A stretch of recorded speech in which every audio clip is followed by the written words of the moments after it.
प्रातस्मरामि हृदि संस्पृदात्मतत्त्वं सच्चित्सुखं परमहंसगतिं तुर्यं यत्स्वप्नजागरसुषुप्तमवैति नित्यं तद्ब्रह्म निष्कलमहं न च भूतसंगः।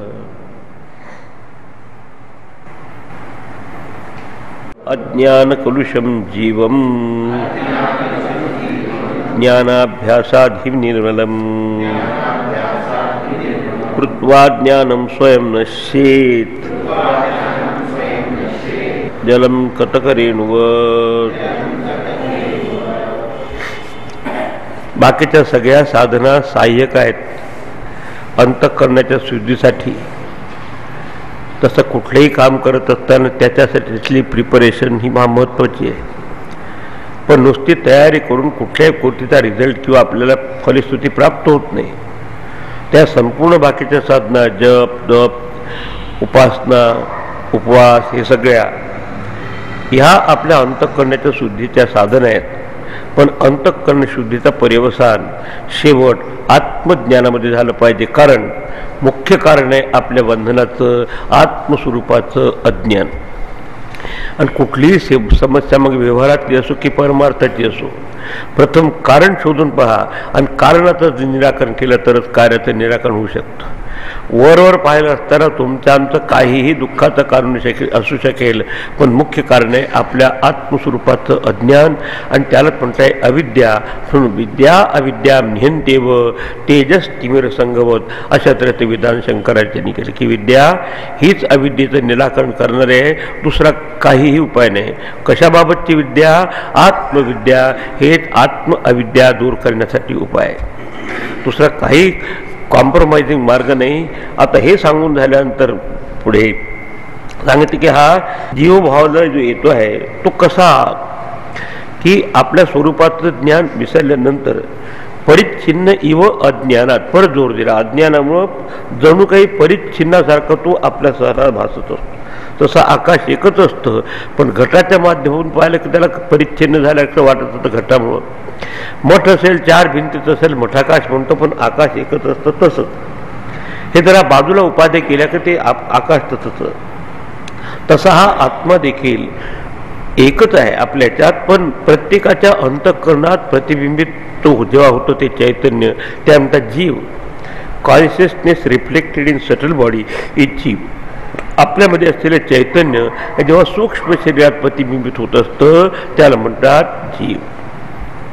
आणि असं का होत असतं आपलं याचं कारण अज्ञान हेच मुख्य कारण आहे. स्वस्वरूपाच्या अज्ञानामुळं अशा तऱ्हेनं हा मलिन झालेला जीव कशाने मग तम रजत सत्व ह्या प्रकृतीचे 3 गुणांशी तो एकरूप होतो. 5व्या श्लोकात सांगितले की हा परमात्माच आहे. ईश्वर अंश जीव अविनाशी. तुलसीदास महाराजांनी ईश्वराचाच अविनाशी अंश हा चेतन रूपी असलेला अंश हा जीव आहे. तसं आपण पाणी स्वच्छ असतं पण तेव्हा पर्वतावर पडल्यानंतर त्याच्याशी असोसिएशन झाल्यानंतर त्याला गळूपण येतं. तसं हे चैतन्य अज्ञानामुळे स्वतःचं स्वरूप विसरून जेव्हा हे आपल्या अंतःकरणाशी प्रतिबिंबित होत असतं त्या म्हणतात जीव. आणि काय जीव त्याच्याशी एकरूप होतो म्हणजे कलुषित होतो याचा अर्थ काय त्याच्या अंतःकरणात असलेले जे 3 गुणाचे प्रकृतीचे गुण आहेत त्याच्यापेक्षा विशेषतः तमगुण आणि रजोगुण आणि तो मलिन होत असतो. मग त्याच्यापासून निष्पन्न होतात रागद्वेष ईर्ष्या मत्सर सगळं आणि विसरून जातो.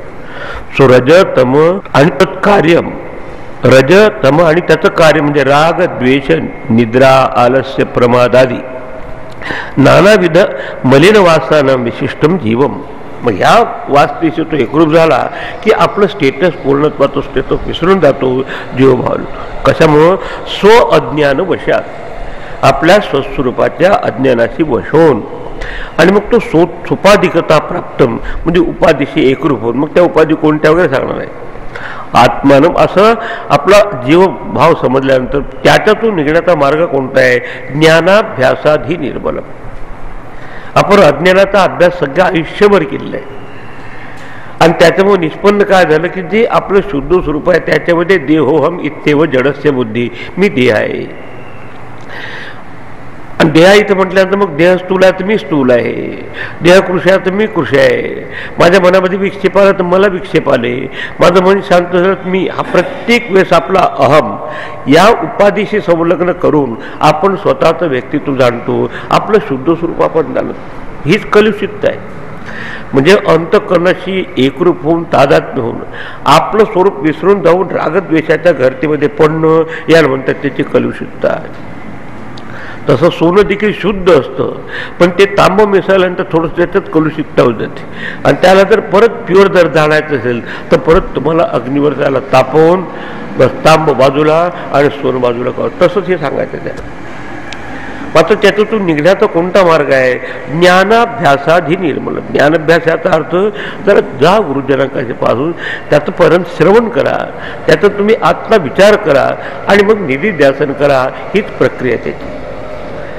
त्यात तेवढी जर मनाची तयारी नसेल तर आदलीचा पूजा आहे, जप आहे, ध्यान आहे, त्यांनी बरोबर केलं असेल त्याचं बरोबर हे आत्मस्वरूपाच्या चिंतनात मला लागतं. आता ज्ञान दोन प्रकारचं असतं. एक म्हणतात वृत्ती ज्ञान आणि दुसरं अनुभवात येणारं ज्ञान. आज आपल्याला ही अविद्यावृत्ती आहे. मागे एक शब्द आला होता, विद्या अविद्या निहंती एव. विद्या ही अविद्येला दूर करते. कसं? तेजस तिमिर संघवत. तसं प्रकाश तिमिर म्हणजे अंधकाराला दूर करतो. तसं अज्ञान रूपी वृत्ती ही ज्ञानवृत्तीने दूर करायची. पण ज्ञानवृत्ती देखील वृत्तीच आहे. मग वृत्ती जर राहिली तर त्या ठिकाणी द्वैत आलंच. मग ती राहते का? सांगतात ती देखील राहत नाही. कृत्वा ज्ञानम स्वयं नशेत. असं श्रवण मनन निधिध्यासन करून जेव्हा साधक आत्म्याचा विचार करतो, आपल्याला सतत आता काय विचार आहे की देवोहम, त्याच्यामध्ये आता शिवोहम किंवा आपलं सोहम, असं सतत जेव्हा त्याची चिंतनाची भूमिका होते तेव्हा जसं हे आपल्याला स्वाभाविक झालं की देह म्हणणं, तसं त्याचा अभ्यास तो स्वाभाविक होतो. कुठल्याही गोष्टीचा अभ्यास केल्याशिवाय काही त्याची प्राप्ती होत. कोण सायकल जरी शिकायची असेल तर प्रथम 2-2 माणसं मागे पुढे ठेवावं लागतात. एकदा तुम्ही बरोबर बॅलन्स सापडला की कोणी नसताना ती गाडी चालू शकते. अभ्यास हा आता तर लक्षात ठेवा. ध्यान नाही म्हटलं, ज्ञानाभ्यासाधी निर्मळ. वारंवार महावाक्याचा विचार करून अंतःकरण जेव्हा निर्मळ होतो, विनिर्मळ. कृत्वा ज्ञानम, असे ज्ञानाच्या वृत्तीने अविद्या वृत्तीचं निराकरण केलं असताना मग आत्म्याला कोण प्रकाशित करतो? स्वयंप्रकाश येते. तो स्वयंप्रकाश त्या ठिकाणी येतो. जसं त्यात वृत्ती राहते का त्या ठिकाणी? म्हणाले हे अविद्यावृत्तीचं निराकरण विद्यावृत्ती करते आणि विद्यावृत्ती देखील त्या ठिकाणी संपलेली असते. इथे गुरुदेव एक उदाहरण द्यायचे. एक मुलगा कोणाच्या लग्नाला गेला, त्याला मध्यम वयाचा असेल, काही 22-25 वयाचा पण, आणि खूप त्या ठिकाणी भांग पिण्यात आली त्याच्याकडून, आणि भांग पिण्यात आले आणि त्याच्या अंगात आलं ते. आता ते विसरून गेला भान आणि ओरडायला लागला की मुझे घर ले चलो, मुझे घर ले चलो, मुझे घर, मला घरी घेऊन चला, घरी घेऊन चला. आता लोकांना वाटतं की ठीक आहे जवळच घर आहे, तर तसंच उचललं त्या खुर्चीवरून घेऊन गेले. त्याचं हे वृत्तीचा अभ्यास सुरू होतो. कुठे? हे आपण आपल्या घरी नाही, तसंच आपलं घर म्हणजे आत्मघर आहे. आता तिकडे त्याचा आत्मकार विचार केल्याशिवाय जाऊ शकत नाही. त्याचं उदाहरण पहिले लक्षात ठेव. बाकी त्याने घेतलं, त्याला खुर्चीवर उचलत असताना त्याचं घर जातपर्यंत ते अभ्यास सुरूच होतं. कोणता? मुझे घर ले चलो, मुझे घर, take me home, take me home. घरी घेऊन, घरी घेऊन गेला तरी त्याचा आवाज तो सुरू होता. काय तिथे काही आवश्यकता आहे का? तिथे गेल्यानंतर म्हणून मला घरी घेऊन चला, मला घरी घेऊन, घरातच आहे तो. घरचे लोक रडायला लागले, काय झालं याला, आत्ता चांगलं होतं. आणि थोडं त्याचाही रिदम निघून जातो. मग पाहतो तर आपण घरी जाऊ. तसंच मी आत्मा आहे, आत्मा आहे कुठपर्यंत म्हणणार? जोपर्यंत आपल्याला अनात्मभाव आहे तोपर्यंत. अविद्याच्याऐवजी विद्येची वृत्ती कोपर्यंत जोपासणार, जोपर्यंत अविद्यावृत्ती. पण अविद्यावृत्ती ज्ञानवृत्तीने संपली असताना विद्यावृत्ती देखील संपते. मग परमात्मा जो सच्चिदानंद स्वरूप आहे प्लस अविद्या माया इज इक्वल टू जीव. जीव वजा अविद्या इज इक्वल टू स्वतः परमात्मा स्वरूपच आहे. त्याच्यासाठी त्याला हा अभ्यास आवश्यक आहे. मग आता हा संसार जो आपण अनुभवतो सतत द्वंद्वानी युक्त आहे. कधी सुख, कधी दुःख, कधी मान, कधी अपमान, कधी यश, कधी अपयश. तर पुढच्या ह्याच्यात हे झालं तर जीवाचं वर्णन. आता जो जीव ज्याच्या संपर्कात येऊन आपल्या बंधनात पडत असतो ते जगत कसं आहे, काय नेचर आहे त्याचं, काय स्वभाव आहे त्याचा. आता त्याचं तुम्हाला विवरण श्लोक नंबर 6 पासून तर 11 पर्यंत जगताचं रूप सांगत आहे. कारण वेदांताचा हा विषय पहिल्यांदा जीव, जगत आणि ईश्वर म्हणजे परमात्मा. आता हा जगत, ज्या जगतामध्ये आपण आहोत तो संसार आहे कसा, जरा विचार करतो. संसार हा स्वप्नतुल्यो हि रागद्वेषादि संकुलः स्वकाले सत्यवद्भाति प्रबोधे सत्य सद्भवी. संसार म्हणजे नुसतं बायका पुरं नाही, पण जितकं काही आपल्याला अनेकत्वाचा प्रपंच दिसतो तो सगळा, तो कसा आहे संसार. स्वप्नतुल्य हा एक एक शब्द तोलून आणि विचार करून वापरला आचार्य. स्वप्न नाही पण स्वप्नासारखं आहे, लाईक ड्रीम ही. आणि खरोखरच कसा आहे त्याचा स्वभाव, रागद्वेषादी संकुला, मोह आणि मत्सराने युक्त आहे, आवडी आणि नावडी युक्त आहे, लाईक्स आणि डिसलाईक युक्त आहे. I like this, I dislike it, मला हे हवं आहे, हे नको, याने संसार भरला नाही. आता कुठपर्यंत तो खरा वाटतो आपल्याला, कुठपर्यंत त्याचा परिणाम, त्याचा तणाव, त्याचं टेन्शन येतं. स्वकाले सत्यवत भाती. स्वकाल म्हणजे निद्रिस्त होत असताना माणसाला जेव्हा स्वप्न दिसतं, तो निद्रेमुळे स्वप्न पाहणाऱ्या माणसाला स्वप्नात असेपर्यंत खरा वाटतो. आणि तो जर समजा जागा झाला तर प्रबोधे सती असत भवेत. तर मोमेंट ही वेक्सअप, जेव्हा तो जागा होतो आपल्या स्वरूपाने, स्वप्नात ते राहतच नाही तिकडे. पण हे उदाहरण अगदी देण्यासारखं आहे. तसं भलं तुमचं स्वप्नासारखंच. आणि लोकांच्या जीवनात काही घटना झाल्या म्हणजे मग आठवण बसतात, कसं झालं माझं लग्न, कसं झालं होतं, पहिल्या दिवशी कसं होतो आपण, मुलं बाळ झाले, ते पण बिलकुल तुमच्या डोळ्यासमोर चित्रण तसं येईल की तसं स्वप्नात. तर कुठल्या माणसाला हा एक सिद्धांत आहे की स्वप्नात असेपर्यंत स्वप्नातलं जगत स्वप्न पाहणाऱ्याला 100% खरं वाटतं. काहीच ते खोटे पण नंतर जागा होतं. आणि काही लोकांना जागा झाल्यानंतर देखील तो खरा वाटतो. आता काय करायचं. आता स्वप्न का पाहतोय याचा थोडासा विचार करा. बरं तुमच्या बिलकुल अलर्ट असेल, जागा असेल तर स्वप्न पाहत आहे. काही लोक दिवा स्वप्न पाहतात, म्हणजे दिवसात देखील काहीतरी कल्पना करतात, तो भाग वेगळा. त्याच प्रक्रिया अशी असते की आपल्याला झोप लागते ऑर्डिनरी मध्ये. आणि झोप लागल्यानंतर आपलं जे स्वतःची जे डिग्निटी आहे, आपलं जे स्वतःचं स्वरूप आहे ते विसरून जातो आणि नवीन काहीतरी काल्पनिक जगत आपण निर्माण करतो. आता त्याचा विचार करून बघितला तर जसा आपण जागृत अवस्थेत प्रपंच अनुभवतो तसाच तो असतो, पण कधी कधी विचित्र असा नसलेल्या गोष्टी आपल्याला मनाने व्यवहार करतो. स्वप्नेस जीवा हा सुखदुःख भोगता. आणि 2 प्रकारचं स्वप्न असतं, एक तर सुखाचं नाही तर दुःखाचं. ते चांगलं आपलं इंद्र भगवंताकडे गेलो, रामाकडे भेटलो, त्यांनी मला बसायला दिलं वगैरे स्वप्न चांगलं वाटलं. कधी कोणी माझ्या छातीवर शेजारी येऊन बसला, काही दिसू शकतं. तर त्याच्यात आणि मग जरा सुखाचा संसार असेल तर आपल्याला त्यात थोडं बरं वाटते की म्हणजे स्वप्न असेल तर वाहून जावं असं वाटते. आणि जरा वाईट असेल तर असं वाटतं की काय त्या वाईट याच्यातून कधी कधी आपण जागा होतो. काही दिसू शकतं. मला ताडोबाच्या जंगलात गेल्यासारखं दिसलं. आणि मग काय तर माझ्याबरोबर आले लोक तर मग पाहत स्वामी कसा पळतो असं पळायला लागलो. आणि त्या स्वप्नाने जेव्हा मोठ्याने डरकाळी मारली तर मी जागा झालो. इथून म्हणजे बेड हेच होतं, शरीर हेच होतं, पण अनुभव वेगळा झाला. इथून बसले बसले गेलो ते दुसरा. आता कुठपर्यंत, जोपर्यंत ते डरकाळी फोडून मी जागा झाल्यानंतर जे थोडा व्हायब्रेशन राहतं की अजून स्वप्नच आहे की काय. तसा हा जीव स्वप्न पाहत आहे. कसं म्हणजे आपल्या स्वस्वरूपाच्या अज्ञानामुळं. म्हणजे जसं निद्रा हे कारण आहे कशासाठी, स्वप्नासाठी, तसं आत्मस्वरूपात अज्ञान हे कारण आहे. हे रागद्वेषाची स्वप्न. पर्यंत संसाराची काय व्याख्या केली आहे, रागद्वेषाची संकुला. It is riddled with personal likes and dislikes. बस सतत हे मला हवं, हे नको. आणि असं झालं का माणसाच्या टेन्शनला काही कमतरता राहतच नाही.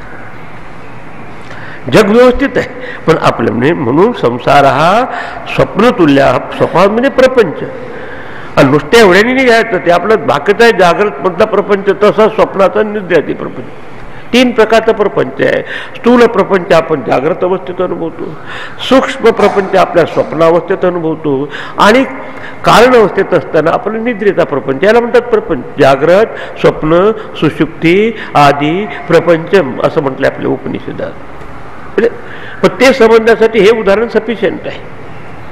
सवाल हा आहे, प्रश्न आहे की कुठपर्यंत खरं वाटत असतं. स्वप्नात असे पण तो स्वप्नाचं जे मला खरं आहे, मला होऊ नये पण मागचे तर झालं असतं, आणि तुम्ही त्याच्यात जास्त इंटरेस्ट असतो तुम्हाला.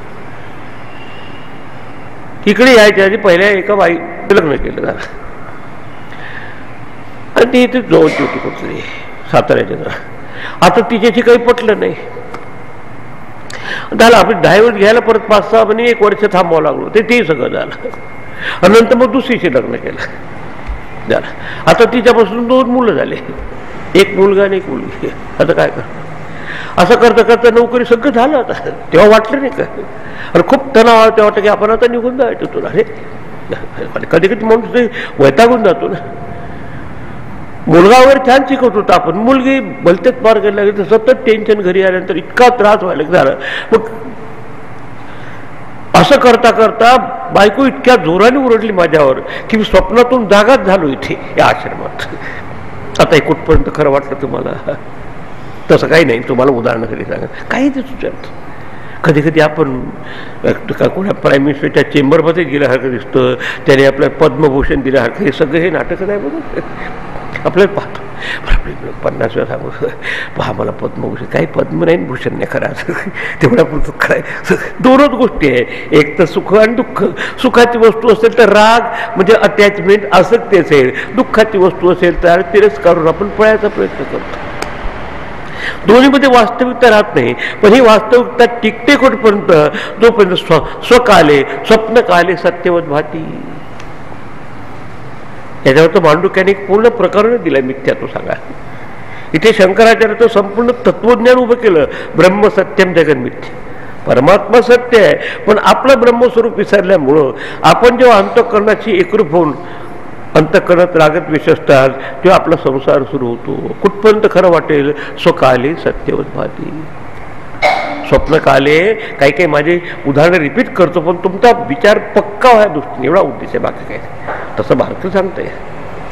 एका श्रीमंत माणसाला आपण गरीब झाल्यासारखं दिसलं किंवा भिकारी झालं, काही दिसू शकतं तोपर्यंत, आणि तो डालण्याचं टंबलर घेऊन फिरायला लागला, तरुण होता. असं करता करता खूप काही लोकांनी शिवाय दिल्या, काही नाही, ती काही गरीब आहे बिचारा द्या म्हणून म्हटलं. आणि एखाद्याने खूप रागावल्यानंतर तो जागा झाला. आता त्याला कोणीतरी सत्संगाला जात असताना गुरु असल्यामुळे त्याच्याकडे गेला, म्हणजे महाराज मला विचित्रच अनुभव आला. आता एवढा मी माझं सगळं असून घरदार असून मी भिकारीसारखं झालो. जागवून पाहतो तो परत मी आपला आहे तसं शेतजी आहे. काय करतो तुम्ही नेहमी सांगता अध्यात्माचा विचार करा. आता याचा विचार मला समजत नाही की मी भिकारी आहे की शेठजी आहे. त्याने उत्तर दिलं, तू अजूनही स्वप्नात असेल तर तो भिकारी आहे, आणि जागला असेल तर. कुठपर्यंत हे भिकारी पण त्याला खरं वाटलं. स्वकाले सत्यवत भाती. निद्रेने आवृत्त झालेल्या मनाने युक्त असून जेव्हा तो हा डालदाचा तंबलर घेऊन परतो भिक्षा मागायला खरं वाटतं. आणि प्रबोधी सती असद्भवीत जेव्हा जागा होतो तेव्हा काही राहत नाही. म्हणून सांगितलं स्वप्नात पाहिल्या 100 गायी आणि सकाळ उठून काहीच नाही. काही दिसू शकते आपल्याला. एवढं जर पाहत आलं तुमचं एक 90% टेन्शन कमी होऊन जातो तुमच्या. आणि आपण त्याचं कारण आहे. म्हणून ते शंकराचार्य सांगायचं की परमात्मा सत्य आहे, जगन मिथ्या. याचा अर्थ एका अवस्थेत ते दुसऱ्या अवस्थेत ते उपलब्ध नाही, ते म्हणतात मिथ्या. सांगा ना तुम्ही, स्वप्नातला प्रपंच झोप लागल्यानंतर राहतो का किंवा जागा झाल्यानंतर? कुठपर्यंत खरा वाटतो तुम्हाला? तोपर्यंत स्वप्नात असेपर्यंत. स्वप्नात देखील 3 पुरुष असतात तुमचं ॲनालिसिस करून पाहिलं. एक तो प्रत्यक्ष स्वप्न अनुभवणारा, दुसरा स्वप्नातून जागा झाल्यानंतर स्मरण करून सांगणारा, आणि तिसरा केवळ त्याचा द्रष्टा किंवा साक्षीवाद. एकाला म्हणतात स्वप्न पुरुष, दुसऱ्या म्हणतात स्वप्नाभिमानी पुरुष, आणि तिसरा म्हणतात द्रष्टा किंवा शुद्ध साक्षी. तर तो काही याच्यात गुरपटलेला नसतो. मी सांगतो, जेव्हा हरिद्वारला गेलो होतो मागच्या वेळेस असं, आणि काल स्वप्नात मी पाहिलं की हरकी पाऊलमध्ये स्नान केलं, चांगलं आहे स्वप्न. तिथे तो प्रत्यक्ष गेला होता, त्याच्यात त्याला म्हणतात स्वप्न पुरुष.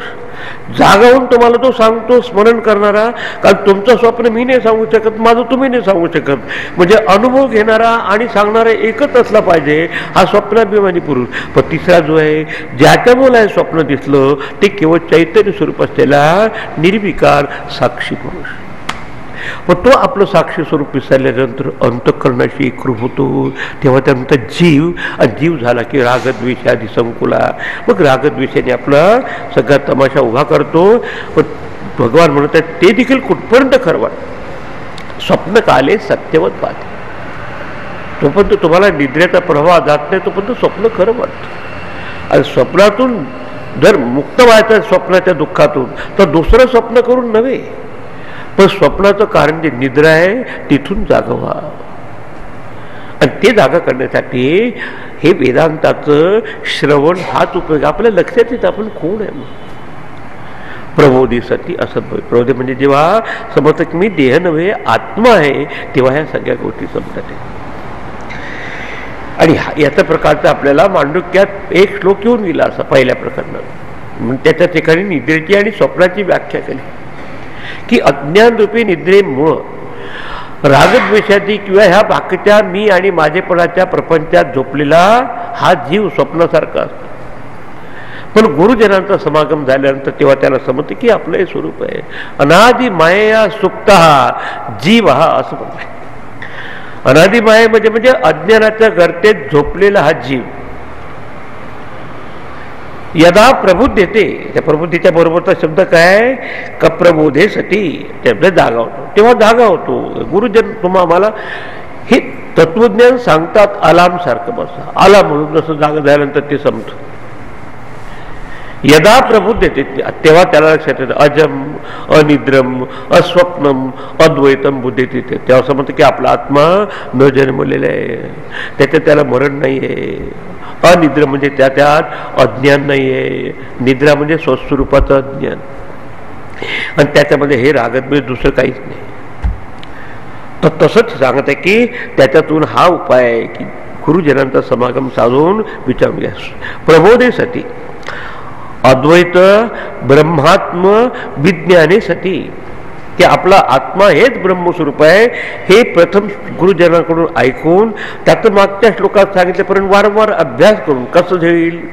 कृत्वा ज्ञानम स्वयं नश्येत, ही अज्ञानाची वृत्ती ज्ञानाच्या वृत्तीने दूर होते, आणि शेवट दोन्ही वृत्तीचे न्यास करून आपल्या शुद्ध स्वरूपाचं ज्ञान झालं असताना तो ह्या बंधनातून मुक्तो.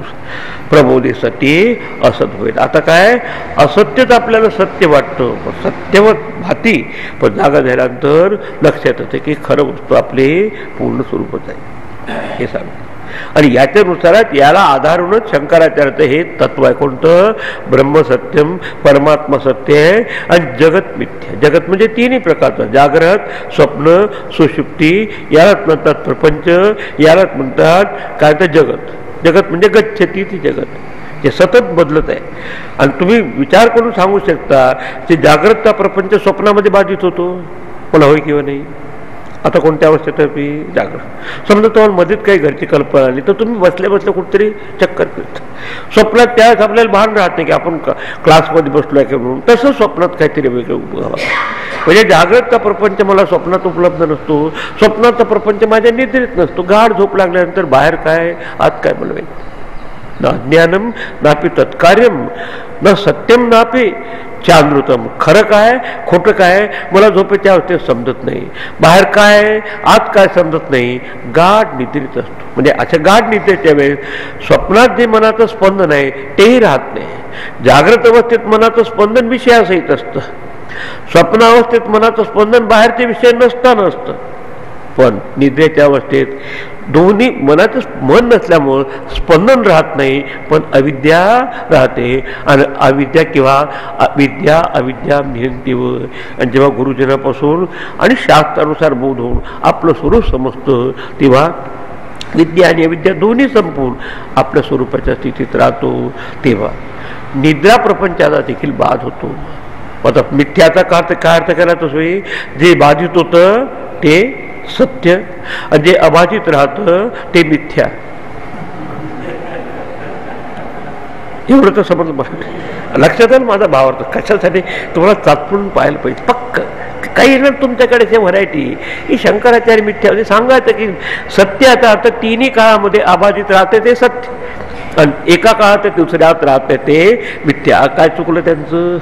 आणि जीव ब्रह्मैव नापरा, हा जीव दुसरं करून ब्रह्मस्वरूपच आहे.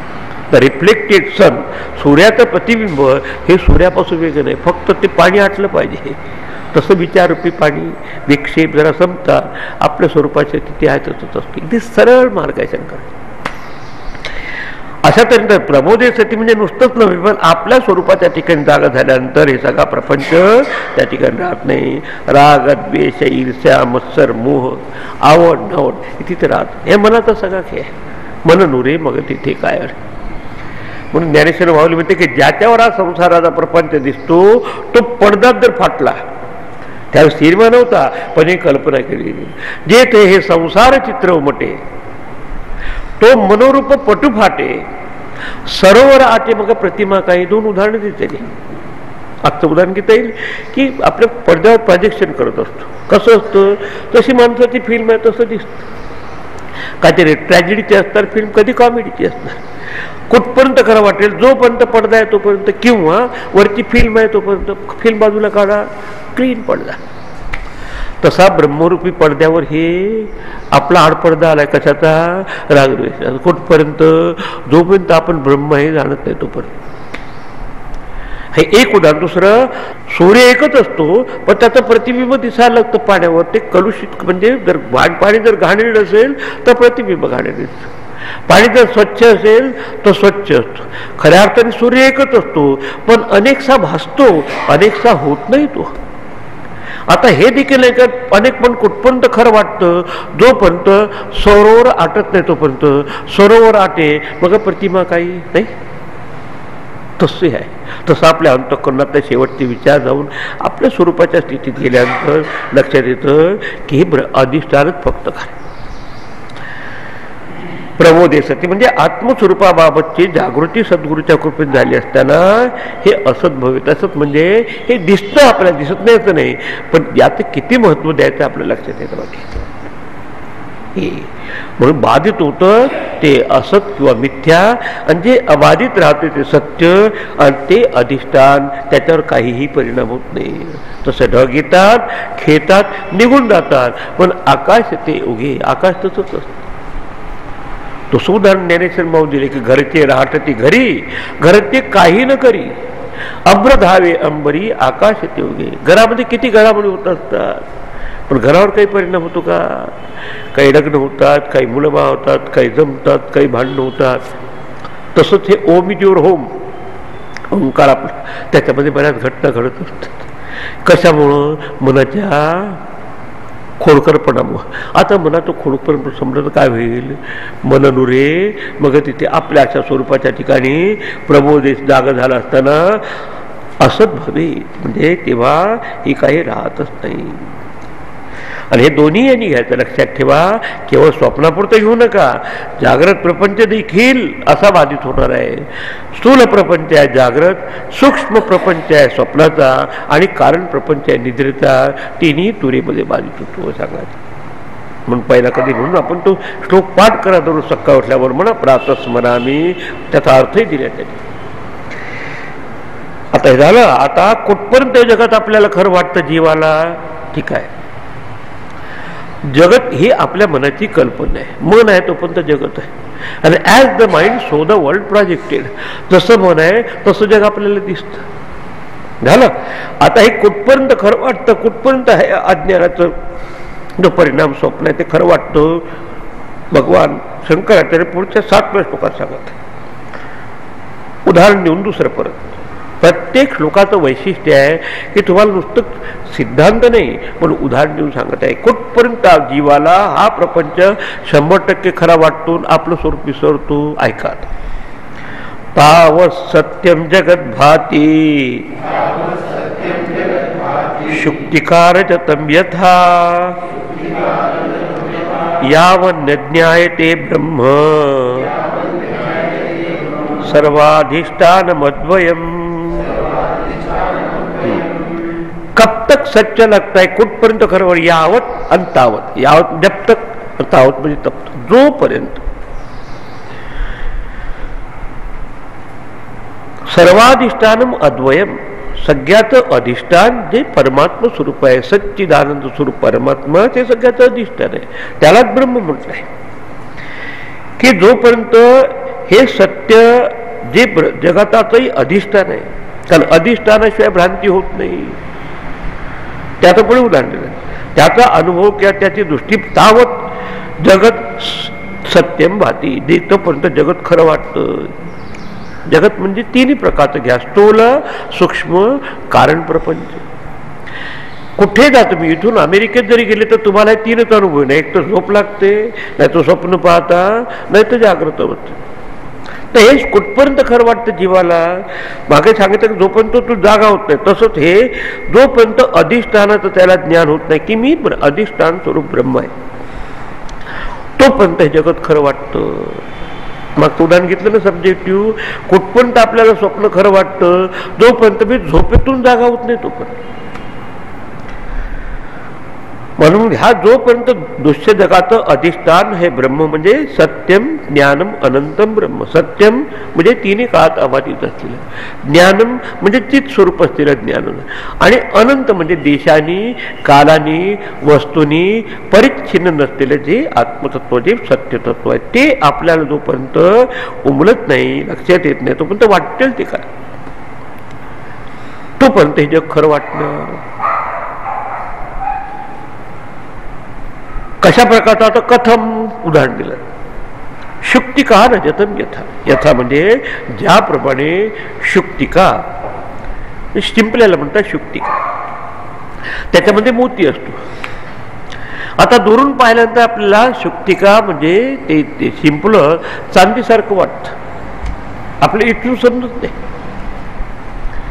की जोपर्यंत आपल्याला शुक्तिका म्हणजे शिंपला, हे शिंपलाशी ज्ञान होत नाही, तोपर्यंत आपल्याला ते चांदीसारखं वाटतं. जवळ जाऊन पाहतो अरे काही.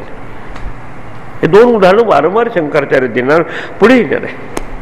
तसं दोरावर साप पाहणं, दोरावर साप पाहिलं तर नसलेल्या सापाची भीती वाटून आपण दूर पळतो, याला म्हणतात निवृत्ती करतो. दुरून पाहिल्यानंतर आपल्याला खऱ्या अर्थाने तिथे असते काय, शिंपलं, पण आपल्याला चांदी आहे, एवढी मोठी चांदी मिळत आहे. आजकाल चांदीचे भाव फार वाढले आहे, तिथे गेल्या लक्षात त्याची काही शिंपलं पडलं आहे. आता तुम्ही त्याच्या काही प्रवृत्त होणार का. कुठपर्यंत वाटतं की जोपर्यंत जे अधिष्ठान जे शिंपलं आहे त्याच्यावर चांदीचा होणारा आभास हा आभास आहे, आणि अधिष्ठान हेच खरं आहे, हे जोपर्यंत तुम्हाला समजत नाही तोपर्यंत तुम्ही त्याच्या मागे भागता. जेव्हा समजतं की हे काय शिंपलंच आहे, तो काय तुमचं शिंपडणं बंद होऊन जातं आहे ना. तसंच कुठपर्यंत मला सापाची भीती वाटते, जोपर्यंत त्याचं अधिष्ठान रूपी असलेलं दूर मला माहीत नाही, दूर नाही सांगितलं बा. तसं सांगत या म्हणजे अज्ञान आहे, जोपर्यंत अज्ञान आहे तोपर्यंत यावतपर्यंत सर्व अधिष्ठान कशाचं, जीव आणि ईश्वराचं देखील अधिष्ठान आहे ब्रह्म. व्यष्टी आणि समष्टी जगताचं अधिष्ठान आहे ब्रह्म. तसं सगळ्या लाटांचं अधिष्ठान आहे पाणी. आता लाटा अनेक अनेक असू शकतील, एक छोटीशी लाट आहे तर जीव लाट, त्याच्या सगळ्या लाटा सामावल्या आहे, त्यात ईश्वर लाट. पण दोघांचं कंटेंट अंतरंग काय आहे, निस्तरंग द्याल. जोपर्यंत हे पाणी आहे हे जाणीव होत नाही आपण अंतर्मुख होऊन किंवा अंतर्दृष्टी घेऊन, तोपर्यंत आपल्या सरफेस लेवलवरच्या लाटा खऱ्या वाटतात. तसंच हे कुठलीही भ्रांती व्हायची असेल तर त्याच्यामागे काय असलं पाहिजे, अधिष्ठान. याच्यात अधिष्ठान शब्द कोणत्या दृष्टांतात, शिंपलं हे अधिष्ठान आहे. आणि जोपर्यंत मला शिंपल्याचं ज्ञान होत नाही तोपर्यंत मला चांदी वाटेल. तसं दोराचं व्यापीत सांगतं शंकराचे 4 पद, तोकरा 4 पद विवाद होऊ शकतो. त्या दोराला न समजल्यामुळं एक जण त्याला म्हणतो की ती पुष्पमाला पडली, फुलाची माळा पडली. दुसऱ्याला त्याचं ज्ञान नसल्यामुळं तिथे त्याला बहुत छिद्र म्हणजे क्रॅक पडली आहे म्हणतो. तिसरा म्हणतो तू क्रॅक आहेस, ते नाही तिथे काठी पडली आहे. चौथा म्हणतो तिथे साप आहे. कोणाचं खरं आहे सांगावं. आता 4 प्रकारची भ्रांती होण्यासाठी काय पाहिजे? अधिष्ठान. कुठपर्यंत खरं वाटेल हा प्रपंच, यावत अधिष्ठान म्हणजे दोरी. हे तसंच आता हे दुसरं उदाहरण खूप दूरच. 2 उदाहरणं देतात. हे प्रवृत्तीसाठी उदाहरण आणि दुसरं निवृत्तीसाठी उदाहरण. कोणतं? नसतेल्या सापाची भीती वाटते. दोरीच्या सापा भिवूनी भवा भीती नाही जीवाशिवा. असं आपलं शिवस्वरूप विसरून हा जीव भावावर आलेला जीव खरंच वाटतं त्याला 100%. कुठपर्यंत खरं वाटतं? जोपर्यंत आपलं शिवस्वरूपाच्या ठिकाणी जागा होत नाही. खऱ्या अर्थाने एक हरी आत्मा जीव शिवसम हे जोपर्यंत त्याला समजत नाही. म्हणून मागे सांगितलं स्वकाले सत्यवत भाती, तसंच अधिष्ठानाचं ज्ञान होतोपर्यंत त्याच्यावर हे सगळे नाटक खरं वाटतं. म्हणून एखादी म्हटले भाष्यात शुक्तिकायाम रजतम कालत्रयेपी न भवती. शुक्तिकेवर म्हणजे त्या शिंपल्यावर रजत म्हणजे चांदी 3 काळात नसतेच. म्हणजे भ्रांती होण्याच्या आधी देखील ते काय होतं? शिंपलत होतं. नाही, भ्रांती झालं तर तात्पुरतं तुम्हाला चांदी वाटली तेव्हा ते काय होतं? चांदी का शिंपलं. आणि उद्या भ्रांती तुमची संपली तिथे पाहिलं तरी काय शिंपलं म्हणजे शिंपलं होतं, शिंपलं आहे, शिंपलं राहील. त्याला काय म्हणतात? होतं आहे आणि राहील त्याला म्हणतात सत्यम. समजलं की नाही तुम्हाला? आणि चांदी बोला होती का? चांदी नव्हती. आता मध्ये पाहिलं भ्रांती त्याच वाटली तरी नव्हती. आणि असं जागवून पाहिजे. मग काय समजलं काय? कशावर चेक करायचं? सत्य 3 काळ जे तसंच राहतं त्यानंतर सत्य. त्रिकाले तिष्ठती इथे सत. 3 काळ चालतं. कोणतं? अधिष्ठान. आणि जोपर्यंत माणसाला अधिष्ठानाचं ज्ञान होत नाही तुमचा प्रपंच खरा वाटतो आणि मग फालतू आपण टेन्शन करतो. आहे ना? म्हणजे सरळ मार्ग आहे ठिकाणी. मग तोपर्यंत मला अंतर्मुख होऊन आपण कोण आहे त्याला विचार. म्हणून हे याच्याबाबत अज्ञान करून यथा शुक्तिकार जतम तथा तावत सर्वाधिष्ठानम अद्वयम ब्रह्म न ज्ञायते. जोपर्यंत तावत जगत सत्यम भाती हा निर्णय झाला, सिद्धांत झाला. पुढे चला आता. मग कसं हे जगत दिसतं? 3 प्रकारचा प्रपंच, स्थूल सूक्ष्म कारण प्रपंच 2च दिला. आणि ही वेदांताची पद्धती आहे की प्रथम नाही ती गोष्ट त्याच्यावर अध्यारोपित करायची. आपण काही आरोप करतो मग आरोप बंद करतो त्याच्यावर. याला म्हणतात सुपर इम्पोजिशन. म्हणजे जे नाही ते त्याच्यावर पाहणं ते म्हणतं सुपर इम्पोजिशन. म्हणून त्याला म्हणतात अध्यारोप. आणि मग अपवाद म्हणजे जर बाजूला केलं तर वस्तू आहे तशीच दिसते. मागे उदाहरण सूर्यापासून आलेले अभरपंक्ती ढग बाजूला काढा. सूर्याला नवीन निर्माण करावं लागत नाही. स्वयंप्रकाशित आत्मा मेघा पाय अंशुमानी वाटत. तसं त्याला सांगायचं आहे की कुठपर्यंत हे आपल्याला हे कसं दिसतं ह्या अधिष्ठानावर. आपल्याला तर खरंच वाटतं प्रपंच, ब्रह्म तर खरं वाटतच नाही. आता पुढच्या त्याचं स्पष्टीकरण पहा. उपादानेखिलाधारे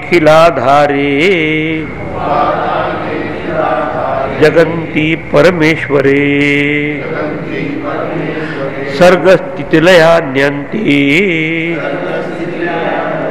बुद्बुदा निववारिणी. परत उदाहरण देत आहे की प्रथम सिद्धांत सांगत आहे की हे सर्वाधिष्ठान असलेला परमात्मा ब्रह्म त्याचं स्वरूप काय? सत चित आणि आनंद स्वरूप आहे.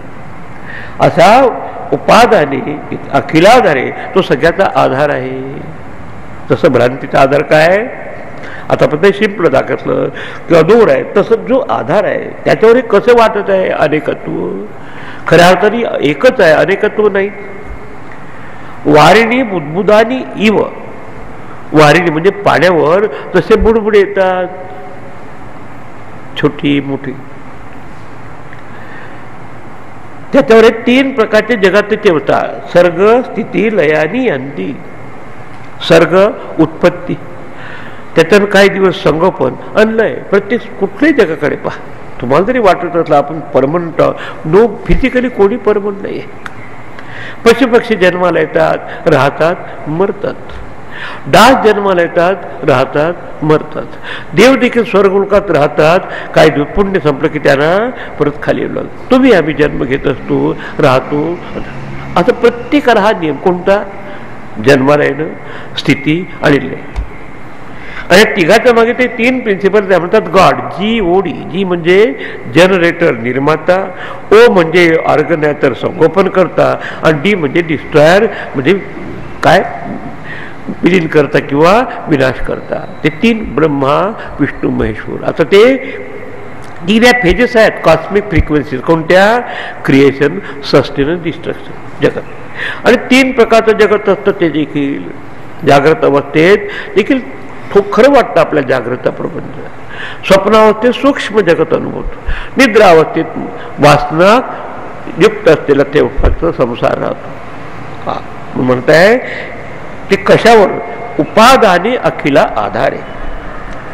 म्हणजे उपादान म्हणजे जे मुख्य कारण आहे त्याच्यावर जे सगळ्याचा आधार आहे.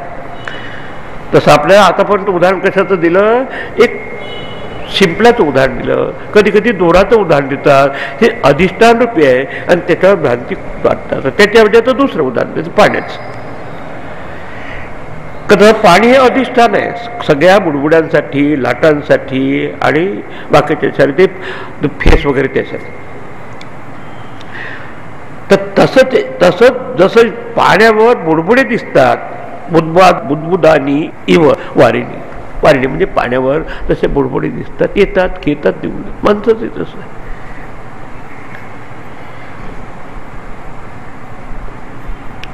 त्याच्या तीन अवस्था कोणत्या होतात? त्याला बुडबुल्याला तीन अवस्था कोणत्या? सर्ग म्हणजे उत्पत्ती, काही वेळेस राहतो, स्थिती, अन्नय. तर तसं हे अखिलाधारे परमेश्वरे. परमेश्वर आता दुसरा शब्द वापरला तो. परमेश्वर आहे, सच्चिदानंद स्वरूप आहे. जगंती म्हणजे सगळ्या प्रकारचं जग, सर्ग, स्थिती, लयानी यांती. सर्ग, स्थिती, लय इतक्या अवस्थेतून जात असतात. खऱ्या अर्थाने चैतन्यावर हे तीन परिणाम नाही. चैतन्य उत्पत्ती आणि विनाश्रहित आहे. पण हे सगळे जोपर्यंत मनाने आपला खेळ सुरू आहे तो सुरू होतो. पण ब्रह्मदेव देखील आपला प्रपंच उभा करतो सगळ्या ब्रह्मांडाचा एका मनी नाही, समष्टी मनाने. आपण आपला प्रपंच उभा करतो एका मनाने. व्यक्तिगत मनाने व्यक्तिगत प्रपंच उभा करतो. अज्ञान आहे तोपर्यंत समष्टी मनाने ब्रह्मदेव. पण दोघांच्या मागे ब्रह्म जे आहे, शुद्ध ब्रह्म, ते कसं आहे? प्रपंचातीत आहे. त्याच्यावर कसे भागतात? कशामुळे सांगा? की बुदबुदानी व वारिणी. यात हे सांगायचं की हे बुडबुडे या वारिणी म्हणजे पाण्यापासून कधी वेगळे राहू शकत नाही. म्हणून जेव्हा क्रिएशन बाबत वेदांत सांगत असतो, निर्मितीबाबत, की कसं होत असते निर्मिती, त्या दोन मध्ये फरक आहे. कुंभाराने जेव्हा घडा निर्माण करतो तेव्हा तेव्हा त्याला ते दोन कारण वेगळे असतात. दोन कारण म्हणजे उपादान कारण म्हणजे मटेरियल कॉस्ट. कोणतं? माती वापरतो. आणि स्वतः बुद्धिमत्ता वापरणारा तो कुंभार. हे दोन्ही कारण कसे असतात? वेगळे असतात. पण ह्या परमात्म्यापासून, परमात्मा अधिक माया. कोणती माया? ती गुणात्मिका माया आहे. सत्व रज त्याच्याशी जेव्हा एकरूप होऊन तो ईश्वराचं काम करतो, तो रजगुणाने तो निर्मिती करतो, सत्वगुणाने संगोपन करतो आणि तमगुणाने संवर करतो. तर हा परमात्मा अधिक माय इज इक्वल टू ईश्वरा, शुद्धमय. परमात्मा अधिक अविद्या माय इज इक्वल टू जीव. दोन्ही त्यातच ब्रह्मातच प्रतिबिंब आहे. आता त्याला देखील तीन गोष्टी होत असतात. कशा? उत्पत्ती, तिथीला तेच होत असताना एक गोष्ट लक्षात ठेवायची की हे दोन्ही कारण अभिन्न आहेत. कोणते? ईश्वरापासून निर्मिती होत असताना ईश्वर आपल्या मायाशक्तीने निर्माण करतो आणि माया ईश्वरापासून अभिन्न आहे. जसं अग्नी आणि त्याची उष्णता कशी आहे? अभिन्न आहे.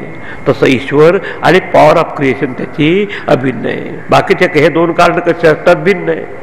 कोणतं कारण? एक उपादान कारण, मटेरियल कॉज, माती. अनिमित्त कारण म्हणतात जो निमित्त निर्माण करणारा.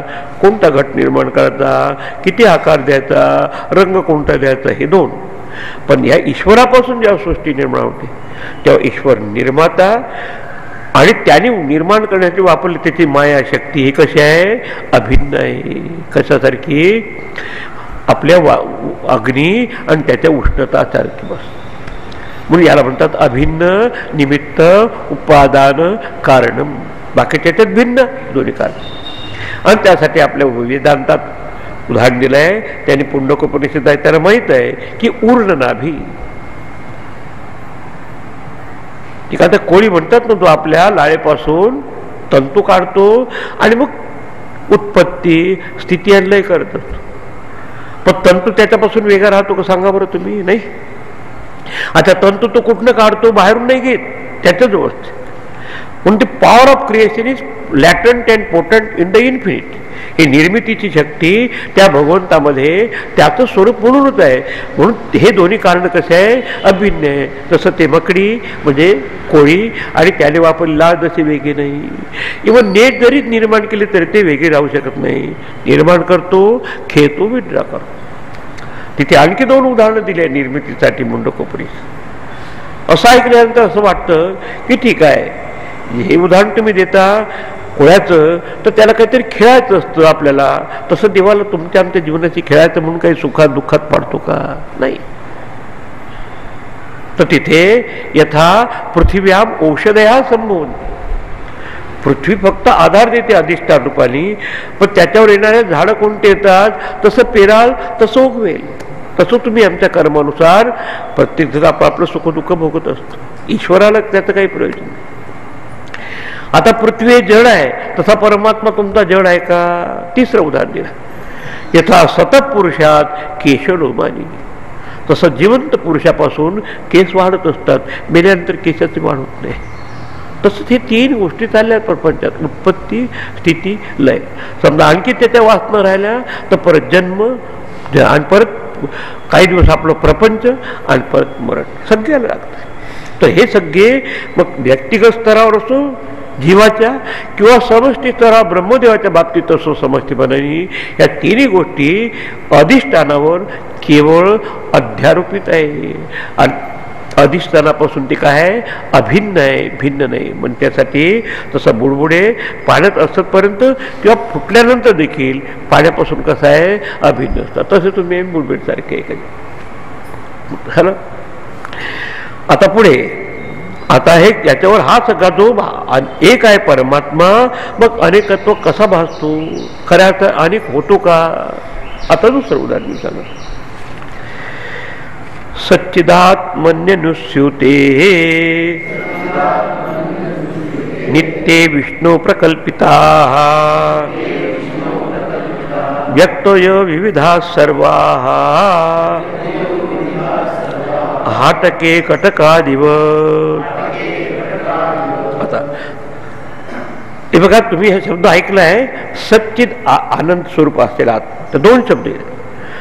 जो आत्मा आहे, जे ब्रह्म आहे, ते सच्चित स्वरूप आहे. सत म्हणजे अस्तित्व, असणं, आणि चित म्हणजे ज्ञान, जाणणं. एखादी वस्तू अस्तित्वात असल्याशिवाय तिचं ज्ञान नाही, आणि तिचं ज्ञान झाल्याशिवाय अस्तित्व जाणून घ्या. आता प्रथम मी जेव्हा फुलाकडे पाहतो तर पहिल्यांदा काहीतरी आहे आपल्याला अस्ति, आणि नंतर मी त्याच्याकडे पाहून जेव्हा त्याच्यावर कॉन्शियस होतो तेव्हा हे आपण हे फूल आहे असं सांगतो. तर वस्तू विद्यमान असल्याशिवाय त्याच्या बाबतीत जाणीव राहू शकत नाही, आणि जाणीव झाल्याशिवाय त्याची विद्यमानता प्रकट करते. म्हणजे सत आणि चित दोन्ही टुगेदर जातात असतील. ते आपल्या आत्म्याचं स्वरूप आहे, आणि ते स्वरूप आहे ब्रह्माचं, सत्यम ज्ञानम अनंत. कारण असं वाटू नये की आत्मा वेगळा आहे आणि ब्रह्म वेगळा आहे. मग आता सच्चिदात्मनी म्हणजे जो सच्चित स्वरूप आत्मा आहे त्याच्यामध्ये अनुस्यूते नित्य, जो नित्य आहे. विष्णू म्हणजे सर्व व्यापक आहे. विष्णू म्हणजे या ठिकाणी चार हात वर घेऊ नका. विष्णू म्हणजे जो व्यापनशील तत्व आहे परमात्मा. एकच आत्मा आहे जो सर्व व्यापक आहे, त्याच्यावर प्रकल्पित आहे, त्याच्यावर वेगवेगळ्या प्रकारच्या कल्पना, अनेकत्व कसं दिसतं ते चांगलं. व्यक्तयो विविधा सर्व हाटके कटकादिवत. हाटके म्हणजे सोन्याचे निरनिराळ्या प्रकारचे अलंकार करतो, कटक कटक कुंडल वगैरे करतो आपण, सोनं एकच असतं. आता हे सांगायचं प्रश्न दुसरा आहे तो साधकाच्या मनात, परमात्मा तर एकच आहे, मग अनेकत्व कसं दिसतं आपल्याला? तुम्ही हे सांगितलं की उपादान कारण आणि निमित्त कारण दोन्ही अभिन्न आहे. मग अभिन्न असताना एकच परमात्मा आहे. एकच परमात्मा असून हे विविधता कशी दिसते? एक माणूस दुसऱ्यासारखा नाही, एक पक्षी दुसऱ्यासारखा नाही, कसं आहे? तर सोनं एकच असतं ना. आता त्याचे जसा आपण त्याला आकार दिला तशी त्याची उपयोगिता बदलते. तर फिंगरिंग गेली तर आपण बोटामध्ये घालतो, इयरिंग घेतली तर आपण कानामध्ये घालतो, बांगडी घेतली तर हातात घातली जाते. पण कशापासून? हाटके म्हणजे सोन्यावर असलेली हे का कल्पना आहे. निर्मिती कशी सांगा बरं? सोनं अधिक कल्पनेनुसार त्याच्यावर दिलेले रूप आणि नाम. सोनार जेव्हा सोन्यापासून अंगठी, बांगडी, चेन, इयरिंग, फिंगरिंग निर्माण करतो तर तो सोनं निर्माण नाही करत. सोनं तसं फक्त आपल्या मनानुसार त्याला आकार देतो. तुमचं जसं गिऱ्हाईक असेल त्यात काय पाहिजे तुम्हाला करायचं. तुम्ही खूप दिवस आता चेन वापरली, आता मला अंगठी करायची, अंगठी करतो. आता तो सोनं नाही, सोनं तसंच राहतं. सोने लेणे होणे घडे परी त्याचे सोनेपण न मोडे. तसं हे उदाहरण देत आहे की हाटके कटका देवते एकच सोनं असून अनेक ते केले जातात. आता तो निर्माण करतो म्हणजे काय की ओरिजिनल मटेरियल कॉज प्लस नामरूपाचं ॲडिशन, त्यात नाम इज इक्वल टू क्रिएशन, निर्मिती. आता रूप दिलं म्हणजे नाव द्यावंच लागतं त्याला. समजा रूप त्याला असं दिलं आणि इथे घालायचं तर आपण त्याला काय म्हणतो, बोटात घालायची अंगठी. आता त्याला दुसरं तसं रिंग सारखं, पण त्याची उपत्या कानात घालायचे तर इयरिंग, कधी हातात घालायचे, कधी बांगडी. नाव बदलले. म्हणून ह्या जगताचं शंकराचार्य म्हणतात 5 घटकांनी हे जगत बनलेलं आहे. अस्थि, भाती, प्रीती. त्याची इक्विव्हॅलंट शब्द कोणता आहे? सत, चित आणि आनंद स्वरूप. ठीक आहे. आणि 2 रूप आणि नाव. आता उदाहरण घ्या सोन्याचं, म्हणजे तुम्हाला लक्षात. तर हे रूप आणि नाव नंतर आले. अच्छा सांगा मला, हे याच्यातलं वितळलं काय जाते? सोनं नाही, मग नाव आणि रूप. समजा मी अंगठीचा आकार वितळून टाकला, आता अंगठी म्हणता येत नाही, परत सोनं झाला. चेन होतं तर तो वितळून टाकला, आता चेनच्या ऐवजी मी अंगठी करू शकतो. पण सोनं कसं असतं तसंच असतं. म्हणजे नामरूपात्मक प्रपंच बदलत जातो, पण अधिष्ठान असलेलं आत्मतत्व कसं असतं ते तसं. म्हणून आता 5 घटक तुम्हाला सांगितले. कोणतं? सत, चित आणि आनंद, अस्तित्व, ज्ञान आणि सुख. आणि 2 गोष्टी द्या, कोणते? रूप आणि नाम. आता तुम्ही सांगा मला, यात 5 पैकी बदलणाऱ्या कोणत्या गोष्टी आहे? बोलता. रूप आणि नाव बदलतं, पण सत, चित आणि आनंद काही बदलत नाही. म्हणून अस्ति भाती प्रियम रूपम नामचेत अंश पंचकम 5 अंश. आद्यत्रयम ब्रह्मरूप. आधीचे 3 कोणते आहे? सत, चित आणि आनंद हे ब्रह्मरूप आहे. आत्मा देखील काय? आणि हे घाबरू नका, आत्मा हेच ब्रह्मरूप आहे. जगत रूपम तत्वद्वयम. जगत कशाला म्हणतात? हे 2 गोष्टी आहे त्या बदलणाऱ्या. ठीक जगत. पण जगत शब्द आला की उर्दी पुन्हा आवाज करते, जग जग जग जग जग जग जग जग जग जग असं बदलत असते. ते फार म्हणजे आयडिया इतकी छान कर्मे करत होते, असं सतत बदलत आहे. ते कळतं. गच्छती ती जगत, त्यात किप्स ऑन मुव्हिंग चेंजिंग जगत. आणि हे ते बदलणार. पण जसं सोन्यामध्ये काही बदल होत नाही, पण हे कसं आहे, त्यातच बदल न होता त्याच्यात रूपांतर दिसणं, याला म्हणतात विवर्त होते. ते कसं आधी उदाहरण दिलं तसं शिंपलेवर काय दिसतं आपल्याला? चांदी. किंवा दोरावर साप. दोरामध्ये काही बदल होत नाही, पण साप प्रतीतीने येतो. शिंपलामध्ये काही बदल होत नाही, पण आपल्याला शिंपलं दिसतं. स्वस्वरूप अपरित्यागेनं रूपांतर. आपल्या स्वरूपामध्ये बदल. आता ते सर्वसाधारण साधकाला समजत नाही. पण आता सोन्याचं उदाहरण दिलं महाराजांनी. हे रूप आणि नाम बदलत असतात, पण सोनं कसं असतं तसंच राहतं. सोन्याचं लेणं जरी झालं तर सोने पण न मोडे. तसं कितीही मायेने हा सगळा प्रपंच दिसत असला ते ब्रह्म किंवा आत्मा कसा आहे? निर्विकार आहे. आत्मा निर्विकार आहे. त्याच्या अधिष्ठानामुळे हे सगळं जग अनेकत्वाला पावतं, तरी तो अनेक होत नाही. आणि म्हणून जर एक जर पाहिलं तर एकत्व पाहता अवघे लटिके. तसं आहे. मग त्याच्यावर कसे आकार देतात? देव, मनुष्य, तिर्यगादया. कधी देव रूपाने दिसतात स्वर्गात राहणारे लोक, दुसरं मनुष्य रूपाने इथे दिसतात. तिर्यगुणी म्हणजे कधी पशुपक्षी रूपाने असतात. पण सगळ्यामध्ये सत्ता, चित्ता आणि आनंद स्वरूपता ही तशीच आहे. त्याच्यामुळे जगाला सत्यत्व आहे. त्या ईश्वराच्या सत्यमुळे जगाला सत्ता आहे.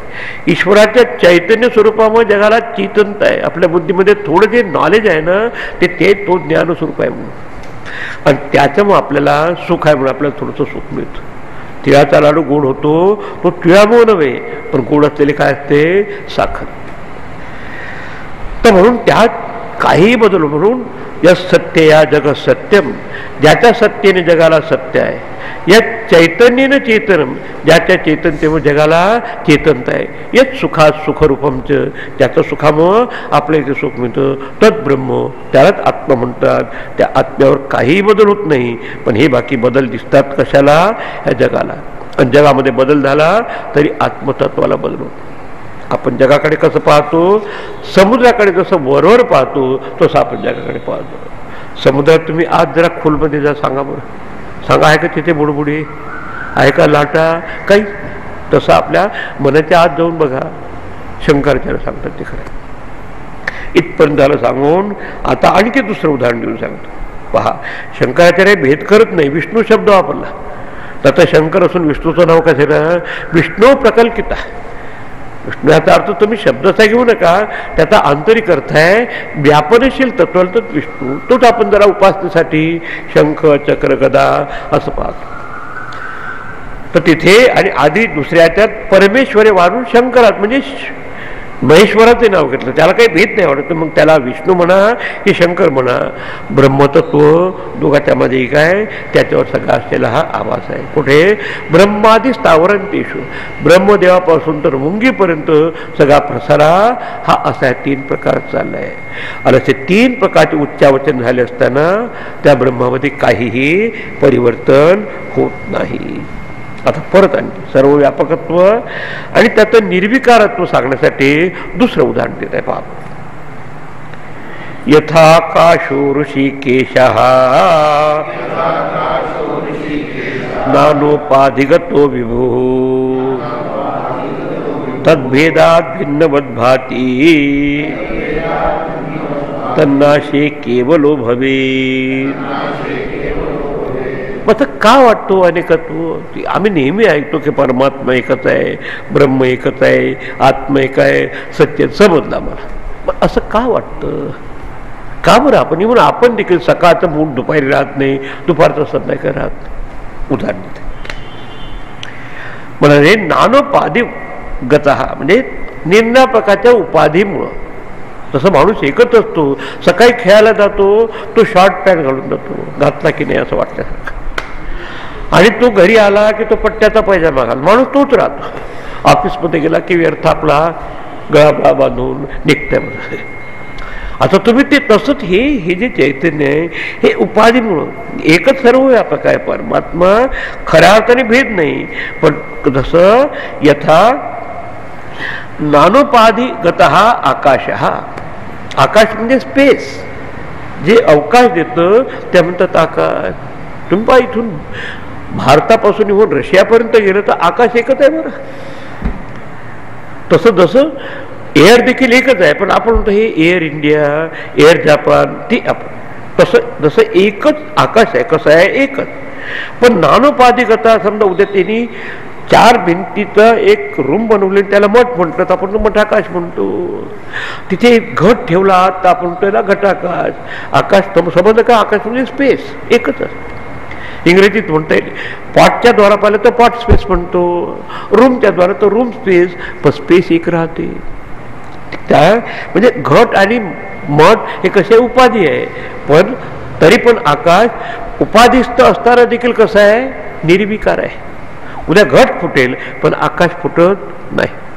उद्या मठ त्या 4 भिंती देखील तुटल्या जातील पण आकाश नाही. म्हणून तर मेल्यानंतर आपल्या याच्यात काय घेऊन जात असतात? मडकं. म्हणून ज्याप्रमाणे नानोपाधिकता निर्णय उपाधीमुळं आकाशाला घटाकाश मटाकाश म्हणतात, मैदान असेल तर ग्राउंड स्पेस म्हणतात, पण स्पेस एकच असते.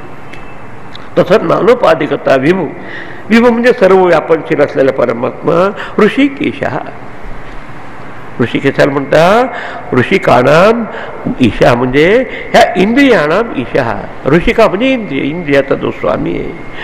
तर आपण श्रीकृष्णाला ऋषिकेश शब्द वापरला आहे, विष्णूला जो सगळ्याचा नियंत आहे. तो एकच आहे नारायण सगळ्यामध्ये, पण तो अनेकत्व वाचण्याचं कारण उपाधी वशात. तर भेदात भिन्नमत भाती. तसं घट आहे म्हणून संकुचित वाटतं आकाश, जरा थोडंसं ग्राउंड असेल तर व्यापक वाटणार आकाश, 4 भिंती असेल तर 4 भिंतीपर्यंत वाटणार, पण त्यातलं असलेले स्पेस आहे. आकाश कसं आहे तरी पण ते निर्विकार आहे. म्हणजे आकाशात गुणधर्म आहे, एक आहे. आकाश निर्विकार आहे, तसा आत्मा एक आहे, आत्मा निर्विकार. मग त्याच्यावर ह्या 2 प्रकारचे उपाधी आहे, व्यष्टी आणि समष्टी, इंडिव्हिज्युअल आणि टोटल. व्यक्तिगत मनाने व्यक्तिगत प्रपंच, समष्टी मनाने समष्टी प्रपंच. व दोन्ही प्रपंचाचा अधिष्ठान कसलेला आहे, आत्मा एकच. उपाधी संयुक्त विभू, विभू म्हणजे सर्व व्यापक. तद्भेदात भिन्नवत भाती. त्या उपाधी भेदामुळं वेगळं वाटते. उपाधी भेदात स्वयमेव भिद्यते. विवेक चेडामणी श्लोक आहे. उपाधी वेगळ्या म्हणतात 3 उपाधी कोणत्या, स्थूल, सूक्ष्म आणि कारण. पुढे सांगणार आहे छान. स्थूल शरीराचे आपण एकरूप होऊन आपण जागृत प्रपंच अनुभवतो. जेव्हा आपल्याला स्थूल शरीराचं भान राहत नाही तेव्हा मला आपला स्वप्नाचा अनुभव होतो, मी तोच असतो. जेव्हा स्वप्नाचं जेव्हा भान राहत नाही तेव्हा मला झोप लागते, मी तोच असतो. असा हा कॉमन डिनॉमिनेटर आपल्यातला जो आया मी आहे, मी स्वतःला जाणतोय, मी आहे सत, मी स्वतःला जाणतोय चित्त, आणि मी स्वतःला प्रिय हे आनंद स्वरूप. हे तिन्हीमध्ये अबाधित असतं.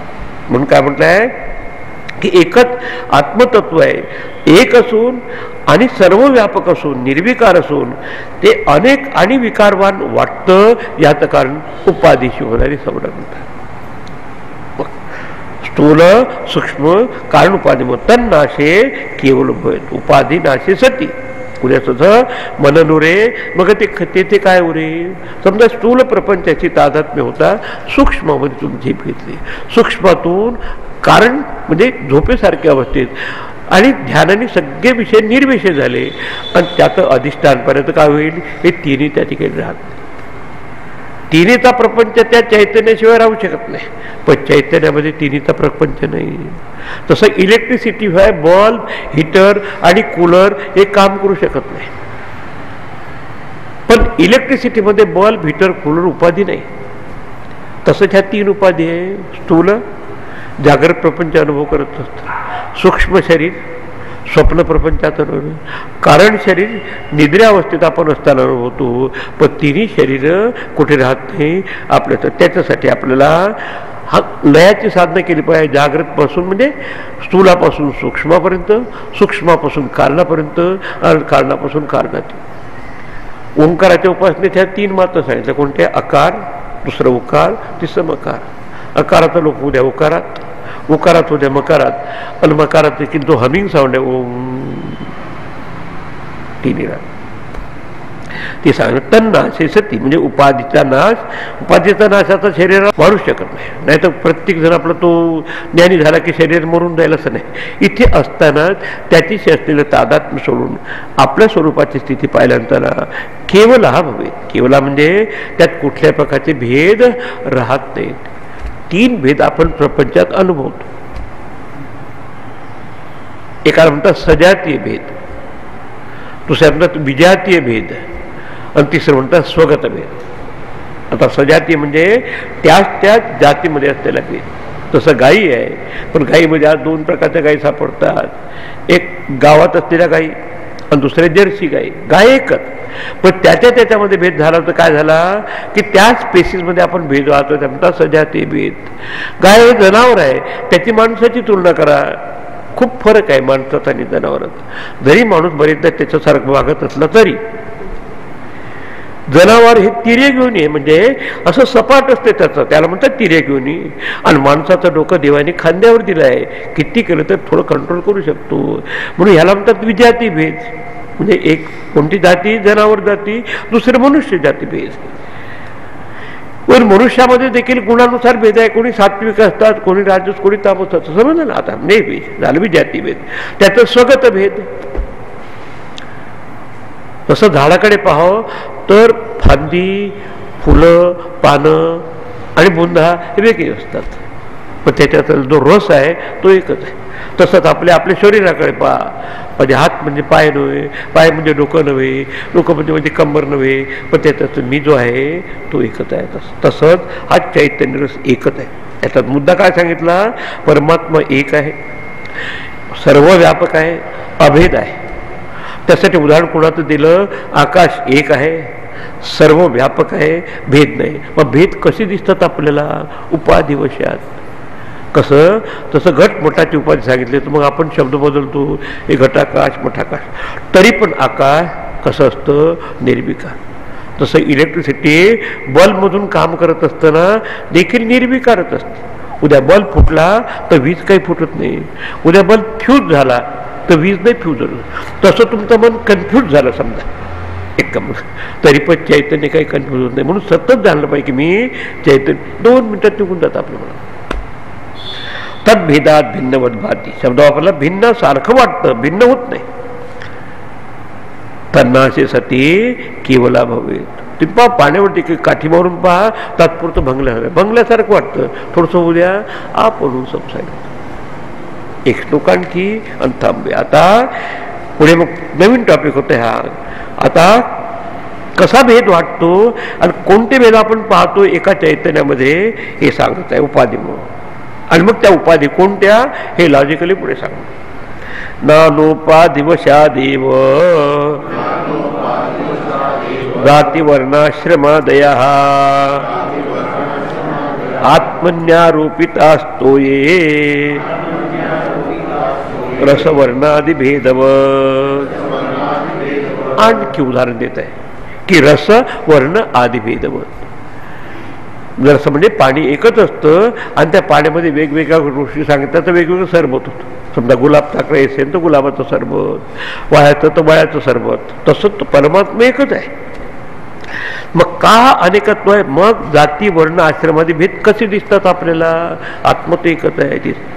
मला ती सांगत आहे नानोपाधी वशात निर्णय प्रकार उपाधीशी संबंध आल्यामुळं जाती वर्ण आश्रम आल्या.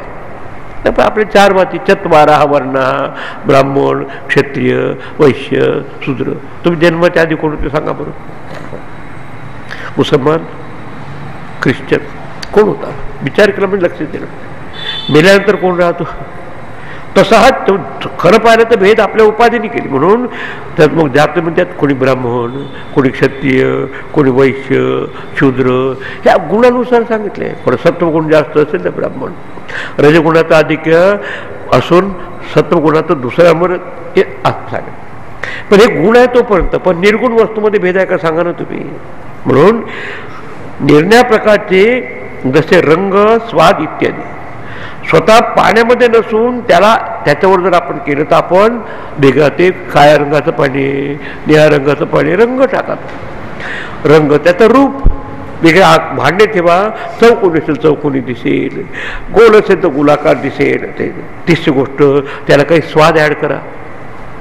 काहीतरी आपण म्हणतो काही वाळ्याचं सरबत करतो, काय आपण दुसरं काही गुलाब टाकतो, काही चमेली, तर तसं रस एकच असतो. तसंच एक रस परमात्मा असून, कारण मागच्या ते एक रस परमात्मा सांगितला, निर्विकार आहे म्हटलं आहे, पण तो का असा दिसतो अनेक हे ते सांगत. नानोपाधिवशात की निर्णय उपाधीशी संबंध आत्म्याचा आल्यामुळं जात वर्ण उच्च नीचे स्थिती सर्व आत्म्याची भिन्न रूप आहे असा आरोप केला जातो. खऱ्या आरोप म्हणजे नसलेली वस्तू त्याच्यावर सोपं आहे.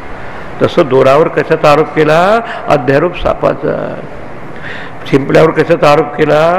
चांदीचा. खऱ्या अर्थाने केव्हाही त्याच्यावर. तसं हे आपण आरोपित करतो कशामुळं? अज्ञान.